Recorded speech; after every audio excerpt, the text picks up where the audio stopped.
Here's a deeper look at the legato playing engine built into Acou6tics.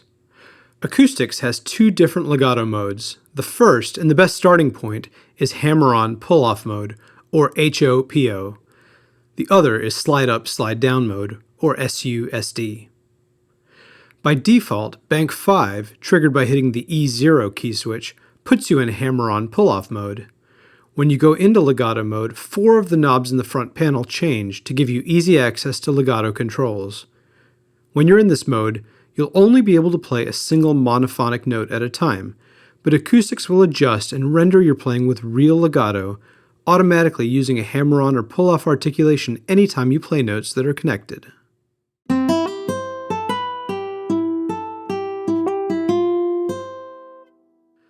To make sure legato rendering is as realistic as possible, Acou6tics comes preset with default values for certain legato characteristics, which can be found in the Advanced Settings Legato Setup page. By default, the maximum interval for a hammer-on or pull-off articulation is 3 frets, and the maximum consecutive hammer-on or pull-off samples that will be played in a row is also 3. You can also adjust the same settings for pull-offs, independent of hammer-ons.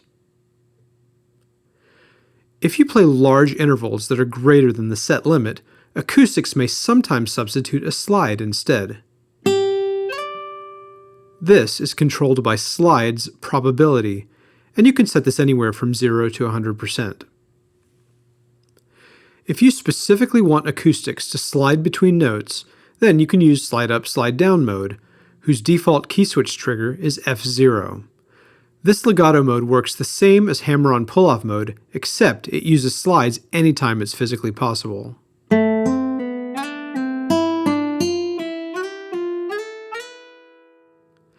Sometimes you might find that Acou6tics jumps to a different string as it's trying to choose the best placement.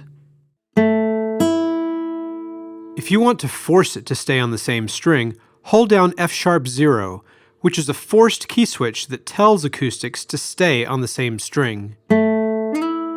If you play notes that are disconnected, Acou6tics will play a regular non-legato articulation.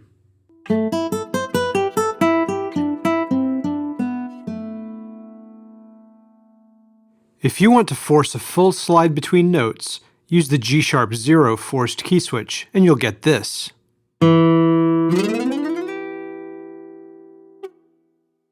Acou6tics also has an advanced feature in legato mode that lets you disable forced monophonic playing. If you switch this feature off, you'll now be able to play multiple notes at once in legato mode, and Acou6tics will connect any legato notes it can. This is useful for switching from a polyphonic strum of a fingerpicking pattern to a legato articulation while holding the previously sustained notes, like this.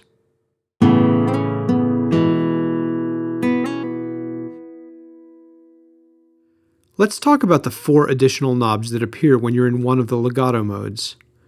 Legato Crossfade lets you smooth the transitions by using more crossfading when playing legato. Lower values will leave more attack. The legato sample start allows you to remove more of the attack portion of the legato samples. Legato Slide In lets you slide in to any note if it's above this velocity threshold. This mimics what's done in many older guitar sample libraries, where playing a loud velocity results in a slide sample. It can also be played using a forced key switch, which is A#0 by default. Legato Range allows you to decide what happens when you play a large interval outside of the hammer-on pull-off range. You can set it to starting articulation, which plays the starting articulation for that note, or you can set it to allow slide. One more playing tip. If you're playing in legato mode, but you know you don't want a hammer-on, pull-off, slide-up, or slide-down articulation between 2 notes, just use the sustain pedal to sustain one note and connect it from one to the next. All the articulations we've discussed in this video can also be accessed by using key switches, even if you're not in legato mode. Check the Acou6tics manual for a complete list of these key switches.